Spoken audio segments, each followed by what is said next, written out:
Hello. ఏమ్మా బాగున్నావా? Tiffin చేసావా? పని మొత్తం అయిపోయిందా? నిన్ను చూడాలని చాలా బెంగగా ఉంది తల్లి. ఎప్పుడు వస్తావు నువ్వు? చాలా రోజులు అవుతుంది పుట్టింటికి వచ్చి నువ్వు అసలు.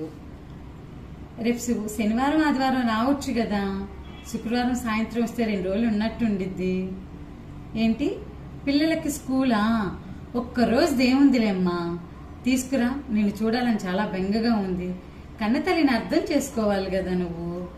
సరే మరి అల్లుడి గారితో మాట్లాడి రేపు రండి. సరే ఉంటున్నాను. ఎక్కడికి బయలుదేరుతున్నావు కోడలి పిల్ల? ఏంటి మీ అమ్మకి బెంగగా ఉంది, ఒకసారి పిల్లల్ని నిన్ను రమ్మందా చూడ్డానికి? మరి రేపు శనివారం స్కూల్ ఉంది కదా పిల్లోడికి. ఒక్కరోజు దేముందిలేనా? అవునులే, నీదేం పోయింది మీ అమ్మదేం పోయింది. ఫీజులు కట్టేది నా కొడుకు కదా. అయినా పిల్లలు చదువులు మానిచ్చి మరి ఈ తిరుగుడేంటో నాకు అర్థం కావట్లేదు. చూసారా ఎంత వ్యత్యాసమో కోడలికి కూతురికి.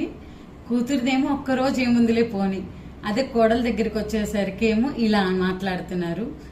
ఎప్పుడు తెలుసుకుంటారో ఏమో కోడలు కూడా నీలాంటి ఒక తల్లికి కూతురే అని చెప్పి. వీడియో నచ్చితే లైక్ చేయండి. బాయ్.